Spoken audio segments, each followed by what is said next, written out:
YS Vivekananda Reddy హత్య కేసులో జగన్ పరివారం వ్యవహరించిన తీరు ఆద్యంతము అనుమానాస్పదమేనని ముఖ్యమంత్రి చంద్రబాబు అన్నారు. హత్య ఘటనను దాచిపెట్టేందుకు చేసిన అన్ని ప్రయత్నాలు విఫలమై ఇప్పుడు ఎదురుదాడికి దిగుతున్నారని ధ్వజమెత్తారు. పోలీసులపై నమ్మకం లేదంటున్న వారు ప్రైవేటు సైన్యం ఏర్పాటు చేసుకుంటారా అని ప్రశ్నించారు. వైఎస్ వివేక హత్యను గుండెపోటుగా చిత్రీకరించే ప్రయత్నం ఎందుకు చేశారో చెప్పాలని ముఖ్యమంత్రి చంద్రబాబు నిలదీశారు.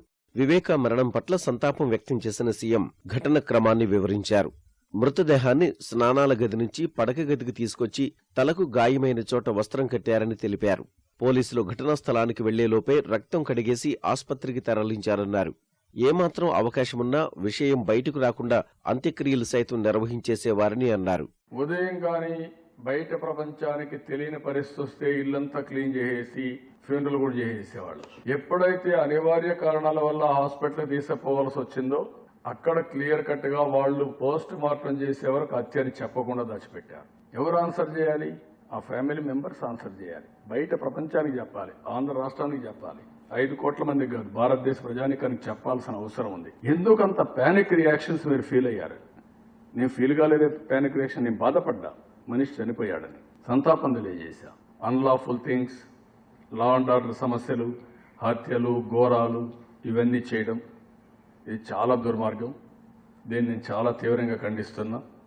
ఏదైతే వివేకానంద రెడ్డి గారి మరణం పట్ల సానుభూతి, సంతాపాన్ని తెలియజేస్తేనే జరిగిన సంఘటన చాలా తీవ్రంగా ఖండిస్తున్నా, గర్హిస్తున్నా. ఇది ప్రజాస్వామ్యానికి మంచిది కాదు. అంత దారుణంగా ఇంట్లోనే చంపడం అనేది ఇది వీళ్ళ యొక్క దౌర్జన్యాలకు కానీ ఇంకో దానికి పరాకాష్ట. తప్పు మీద తప్పు చేస్తూ ఇప్పుడు సిబిఐ ఎంక్వైరీ అడిగే పరిస్థితికి వచ్చారు. అంటే తప్పు చేశారు, తప్పించుకోవాలి, దారి లేదు. సిబిఐ ఎంక్వైరీ అంటే ఎలక్షన్స్ అయిపోయే వరకు అయిపోతుంది. తర్వాత కేసు ఎస్టాబ్లిష్ అయినా పర్వాలేదు, ఇదేం జరుగుతుంది, ఎవరి మీద పెడతారు.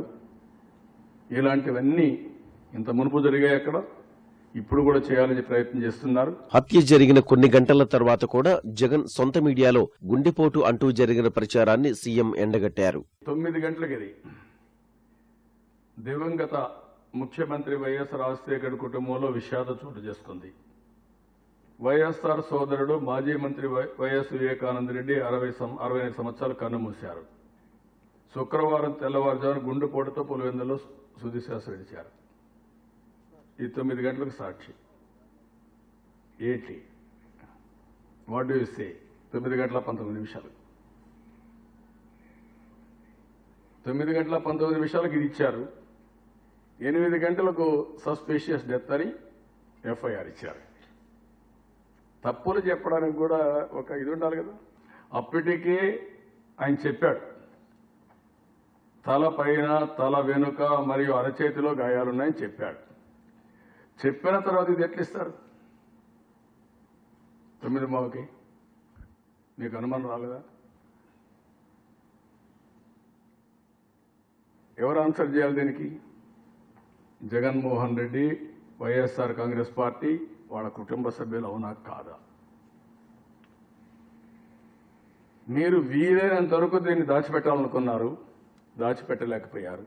సొంత చిన్నానం చనిపోతేనే ఇలా వ్యవహరించిన జగన్ మిగిలిన వారి విషయంలో ఎలా ఆలోచిస్తారో ప్రజలే విశ్లేషించుకోవాలని సీఎం అన్నారు. పోలీసులపై నమ్మకం లేదన్న వ్యాఖ్యలను తీవ్రంగా తప్పుపట్టారు. ఇది ప్రజల పోలీస్, ప్రభుత్వ పోలీస్.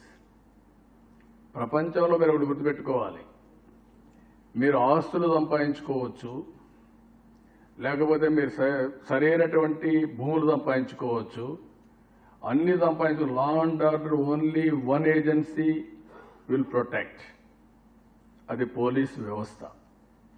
పోలీసు వ్యవస్థ రాజకీయాలకు అతీతంగా, అందరికి పార్టీలకు అతీతంగా దేశంలో ఒకే ఒక వ్యవస్థ, ప్యారలల్ వ్యవస్థ లేదు.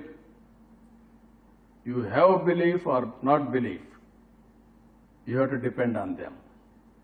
అది ఎవ్రీబడి హ్యాస్ టు అండర్స్టాండ్. దేశాన్ని కాపాడేది డిఫెన్స్, దేశ భద్రత కాపాడేది. ఇంటర్నల్ గా మనందరికీ ప్రాణరక్షణ, ఆత్మరక్షణ కల్పించేది పోలీస్. ఈ పోలీసు వ్యవస్థ పైన నాకు నమ్మకం లేదంటే మీరు ప్రైవేట్ ఆర్మీ పెట్టుకుంటారా? It is not permissible. చట్టపరంగా అందరినీ కాపాడేది police. That is what I'm saying. నీకు నమ్మకం లేదంటే ఎవరేం చేస్తారు దానికి? ఈ రాష్ట్రంలో పుట్టిన నువ్వు వ్యవస్థల్ని గౌరవించేది నేర్చుకోవాలి. నేను ఏ వ్యవస్థను గౌరవించను, నన్నే అందరూ గౌరవించాలి, నేను చట్టాన్ని ఏమైనా చేస్తాను కాబట్టి నా ఇష్ట ప్రకారం చేస్తాను, కుదరదు అది. సాక్ష్యాలు మాయం చేసే ప్రయత్నం ఎందుకు చేశారో వైకాపా నాయకులు కలిసినప్పుడు గవర్నర్ అడగాలని సీఎం అభిప్రాయపడ్డారు. వివేక హత్య ఘటనను ఈసీ దృష్టికి తీసుకువెళ్తామని చెప్పారు.